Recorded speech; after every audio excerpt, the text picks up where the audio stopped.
Iebas, então a gente está analisando essa equação, ela não está analisando, a gente está buscando a dedução da equação de Butler-Volmer, e a gente colocou que isso nada mais é do que uma equação que tenta conciliar o fluxo de elétrons com, com as quantidades de energia em estado de transição e baseadas numa certa barreira energética simétrica que existe no estado de equilíbrio entre espécie oxidada e espécie reduzida.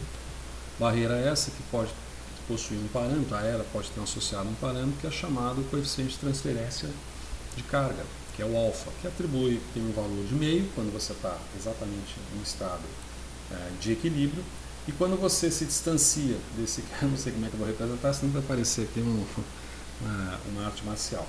Mas ao se distanciar desse equilíbrio, tanto a espécie oxidada quanto a espécie reduzida, você cria uma alteração nesse parâmetro. Esse parâmetro ele pode ter um valor unitário ou valor nulo, certo?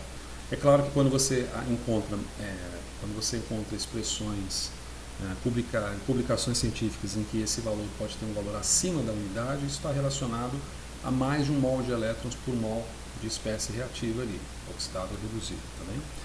E chegamos a essa relação aqui de equilíbrio de potencial, em que a gente tem que a variação da nossa energia de Gibbs da espécie, ela contempla essa variação no estado padrão mais o equilíbrio de potencial, mas não é propriamente um equilíbrio de potencial. Isso não é propriamente um equilíbrio de potencial, porque nós estamos tratando quando você coloca essa expressão aqui, você coloca essa expressão aqui numa situação espontânea. Qual que é a situação espontânea que a gente tem? A situação espontânea que a gente tem é a oxidação da espécie, ela vai lá e perde elétrons. Mas isso aqui, se você colocar a situação uma situação não espontânea, uma situação de redução da espécie, ó, a redução é uma situação não espontânea, ok? E sendo uma situação não espontânea, esse ΔG aqui passa a ser mais NFE, não é? Porque ele passa a ser um ΔG não espontâneo. Bom, considerando isso, e considerando que a gente tem, eu não sei se a gente tem, agora já não me lembro, aqui ó, aqui isso aí a gente pode colocar esse mais, menos mais aqui, né? Considerando que a gente tem essa situação da expressão, o que a gente pode fazer agora é alocar essa expressão, peraí, vamos salvar, né? É melhor salvar. É melhor salvar. E é melhor salvar com essa expressão aqui, tudo bem, sem problemas. Opa, peraí, agora deu pau. Agora já não sei mais para onde que eu vou. Calma aí. Vamos salvar essa expressão aqui, sei lá, como sendo 3B. Vamos ter clicado em alguma coisa aqui. E aqui a gente abre... a gente, na verdade, exporta, né, para PDF. E agora a gente abre, então, um novo quadro para colocar essas outras expressões. Cadê? Aqui. Esse aqui. Tem esse númerozinho aqui, eu acabei decorando esse númerozinho aqui. Eu acho que esse aqui é o nosso... eu acho que é o número 4. Tem que ser o número 4. E aqui você tem a equação de Butler-Volmer, né? Que a gente está em... não vou colocar a expressão dela todinho, bonitinho.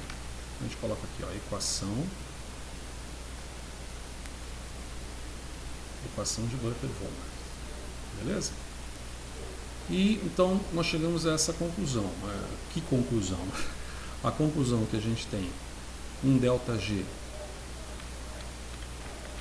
A gente tem... opa, paciência aqui. Sim, vamos dividir aqui a tela ao meio, né? Ficou uma divisão meio esquisita, mas tudo bem. Divide aqui a tela ao meio. E a gente tem a seguinte expressão. Então, a variação de energia de Gibbs de uma espécie qualquer, que no nosso caso é a espécie catódica, tá?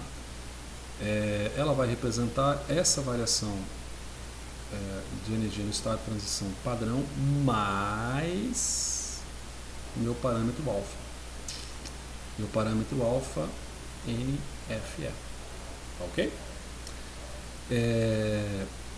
Beleza. Esse NFE. E esse alfa aqui vai ser um alfa catódico, né? A gente está tratando da expressão catódica. Isso aqui seria a expressão relativa à redução da espécie química, que é aquela em que para reduzir eu preciso aplicar um potencial. E aí eu gero um sobrepotencial. Por outro lado, eu tenho que o meu ΔG anódico transicional, ele pode ser representado, olha, aqui ficou até sem símbolo. ele pode ser representado pelo meu ΔG transicional anódico no estado padrão, mas aí que está, agora é espontâneo, o processo é espontâneo, é uma oxidação, então menos o meu alfa anódico NFE, beleza? Então essa aqui seria a nossa oxidação da espécie. Então se eu substituir isso na expressão que eu já nem lembro onde é que está, substituindo na expressão que eu nem lembro onde é que está, fora do equilíbrio, o que a gente quer? Equilíbrio. O que a gente está querendo substituir? A gente quer substituir o que se chama de ΔG e qualquer aqui, né, no estágio de transição. Então, podemos ter o seguinte, que J, que é igual a JC menos JA, pode muito bem ser representado por meu F, meu A catódico, beleza? A minha espécie química que interessa para...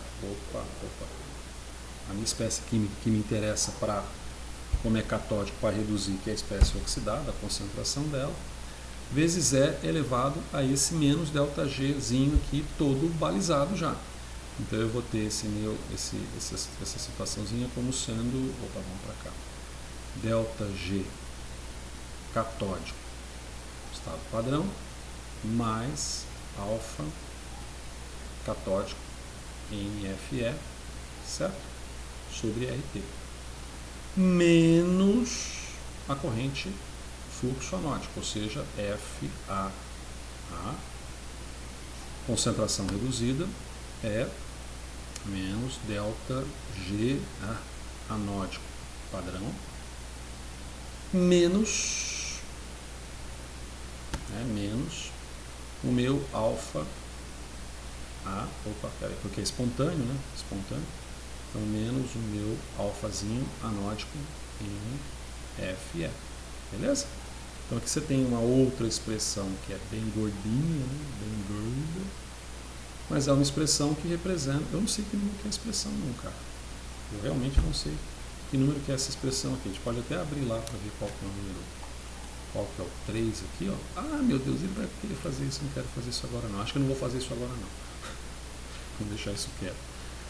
Sei lá, eu acho que isso aqui deve ser uma expressão 7, eu sei lá se isso aqui é 7, depois precisa corrigir isso aqui, viu? Mas tudo bem, vamos lá, 7.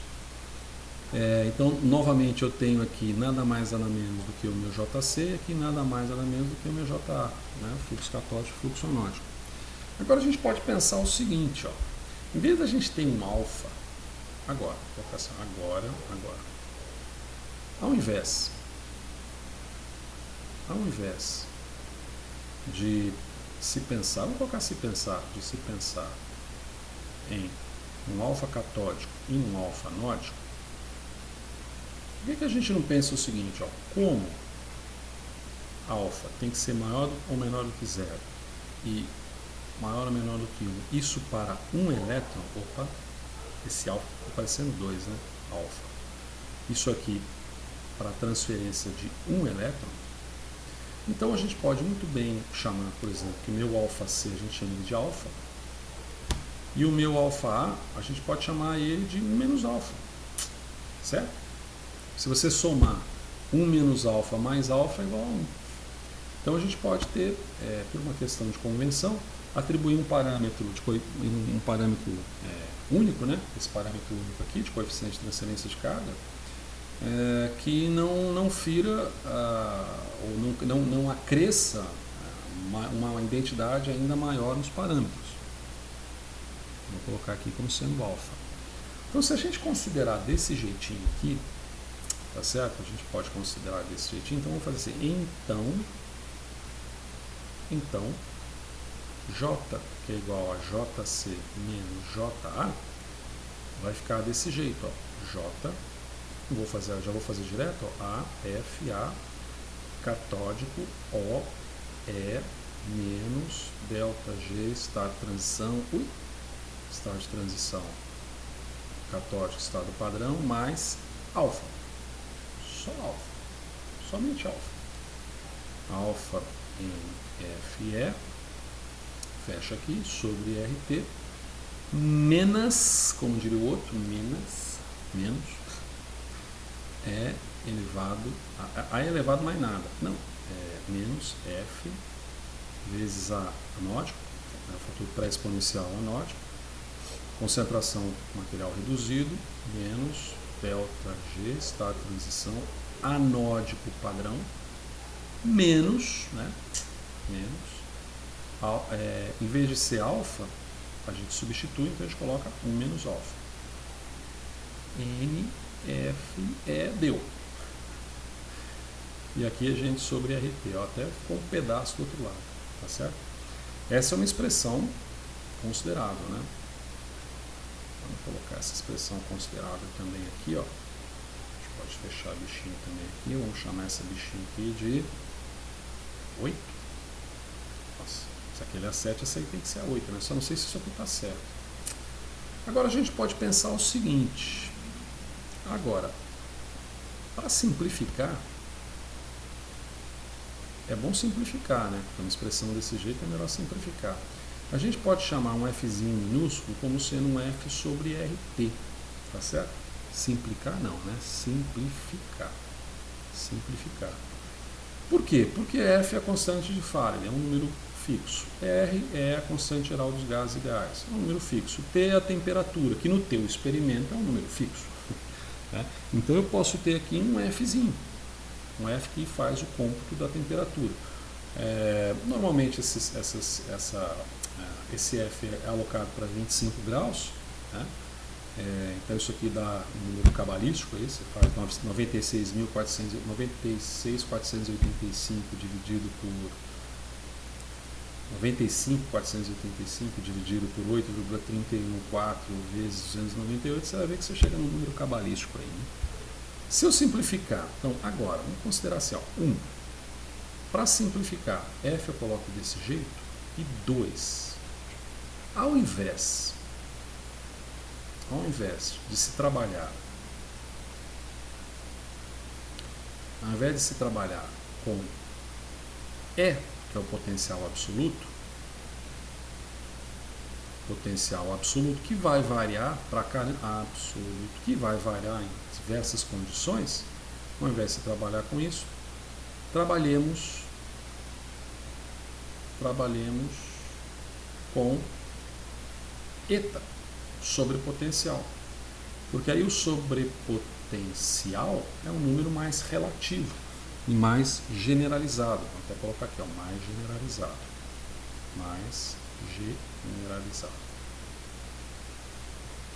Fazendo-se dessa forma, e aqui no caso não vou ter que subir, será que eu consigo deixar a expressão aqui?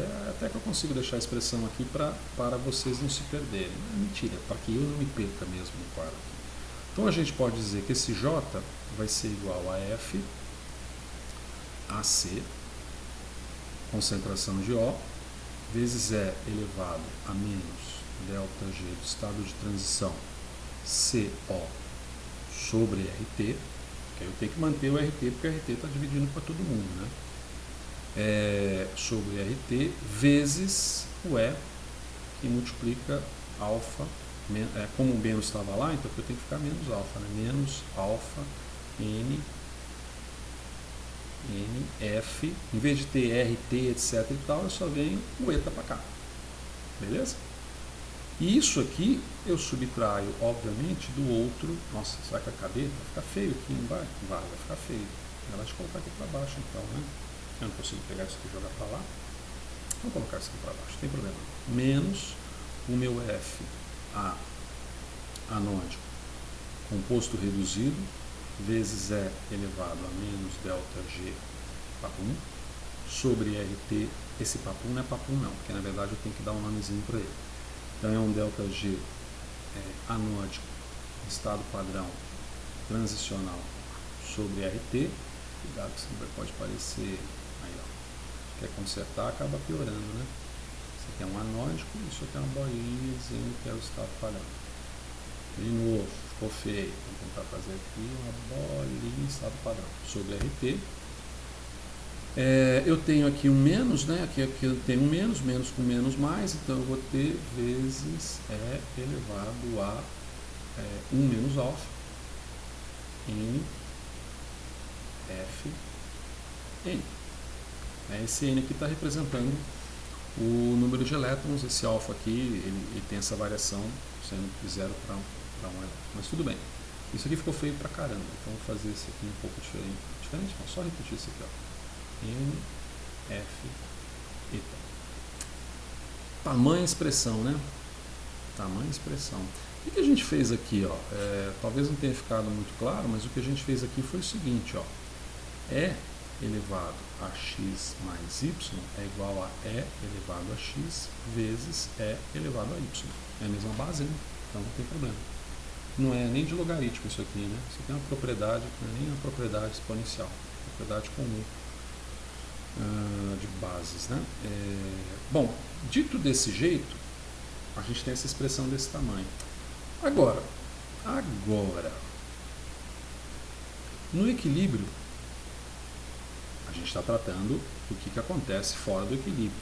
Mas no equilíbrio, algumas quantidades que estão padronizadas aqui, que tem, né, uma determinada situação, no equilíbrio elas vão ser muito próximas, se não idênticas. Se não, vejamos.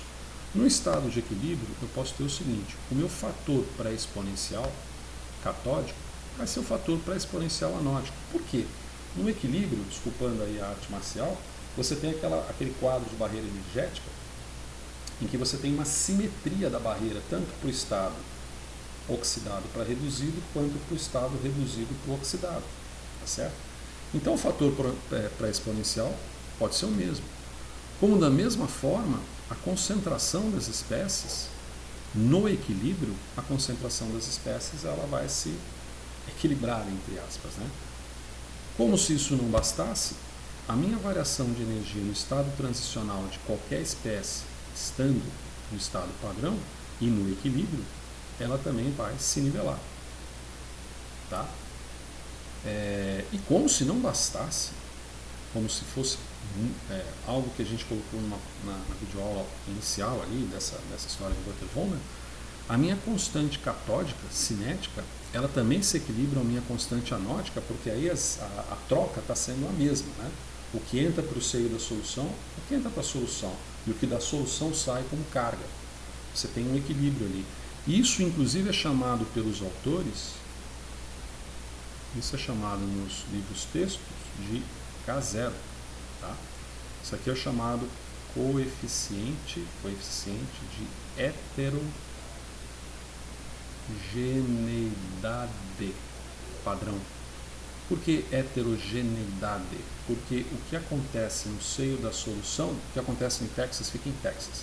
O que acontece no seio da solução não é o que acontece na superfície do eletrodo. A interface eletrodo-solução tem os seus planos de Helmholtz, ali você tem um fenômeno diferente, heterogêneo em relação ao que acontece na solução. Então esse é o chamado de coeficiente de heterogeneidade padrão, que por definição é um coeficiente, é uma constante cinética. Essa é a taxa de velocidade. Então se você observa na determinada reação o valor de K0, desse coeficiente de heterogeneidade, você está nada mais dizendo que, olha, a minha taxa de reação tem essa velocidade, que pode ser alta ou pode ser baixa. Tá certo? E ela diz respeito a essa taxa que aconteceria no equilíbrio. O seu experimento pode estar fora do equilíbrio, porque você aplica um sobrepotencial. Mas a ideia é buscar os parâmetros que estariam no equilíbrio, fazer uma espécie de reversão, porque no equilíbrio você aplica as leis termodinâmicas. Ah, isso aqui é de arrepiar. Aí você aplica as leis termodinâmicas. E isso aqui é bacana. Então, por exemplo, aqui você tem essa situação. Uma outra situação seria a seguinte: eu poderia então dizer, por conseguinte, então, eu posso atribuir aqui um parâmetro chamado J0, eu vou pegar esse E aqui, eu vou pegar a concentração qualquer do sistema, eu vou pegar o meu E elevado a menos ΔG do estado transicional da espécie oxidada ou da espécie reduzida, desde que esteja no padrão, eu vou atribuir isso aqui um nome. E esse nome aqui, esse J0, é chamado de corrente de troca. Essa corrente de troca é outro parâmetro eletrocinético muito importante, porque ela simplesmente diz o seguinte: não importa a situação que eu esteja sobre o potencial no meu experimento, eu desejo saber qual seria a corrente gerada no sistema de oxirredução em meu sistema de oxirredução, se estivesse em equilíbrio. Ou seja, se eu não estivesse aplicando um sobrepotencial. E aí as espécies químicas, ou melhor dizendo, os compostos químicos, eles terão correntes de troca distintas, como eles terão coeficientes de heterogeneidade padrão distintos. O coeficiente de heterogeneidade padrão, como em eletroanálise você mede tudo muito a partir, vamos dizer, das equações ordinárias diferenciais obtidas das leis de Fick, primeira e segunda, você tem parâmetros envolvidos como distância. O coeficiente de fusão envolve distância, né? Quadrado de distância, centímetro quadrado. E o coeficiente de heterogeneidade padrão você pode envolver também lá, tantos centímetros por segundo. É uma taxa, é uma velocidade. Quanto maior for esse valor de K0, tanto mais rápida é a sua reação e, para determinadas situações, que aliás são as mais variadas, é o mais desejado. Uma reação com K0 muito lenta significa que a reação de transferência de carga não está acontecendo legal. Normalmente, em um trabalho de pesquisa, num trabalho de desenvolvimento biotecnológico industrial, você quer que a coisa aconteça, você quer ter um K0 significativo. Mas, para que nós não nos percamos mais, veja que se eu aplicar agora, tá certo? Então eu vou chamar aqui, o que é? Agora eu já não sei mais quem é quem aqui, vocês me perdoem, depois tem que consertar essas... Mas isso aqui seria o 9, né? Então se eu aplicar agora o 9, não, esse aqui vai ser o 10. Sabe por que isso aqui vai ser o 10? Esse aqui vai ser o 10 porque esse cara deste tamanho aqui é que vai ser o 9. Esse cara que vai ser o 9. Então o outro vai ser o 10. Aplicando, vamos colocar assim, ó, e finalmente,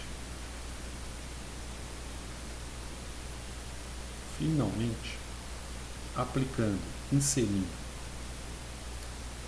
Se eu inserir o 10 na equação 9, eu terei uma equação, vamos ver se consigo deixar ela aqui para você visualizar todinha, dessa natureza. Um fluxo fora do equilíbrio vai ser igual a 1J0, ou seja, minha corrente de troca, vezes E elevado a menos NF. Eu esqueci do alfa. Alfa em F eta menos, olha de brincadeira, menos o E elevado a 1 menos alfa em F N. Né? Só você substituir, porque agora você tem isso aqui como sendo um padrão. Então isso aqui, tudo aqui é J0. Assim como tudo isso aqui é J0. Né? Muito bem, meus queridos. Essa aqui é a famosa expressão ou equação de Butler-Volmer.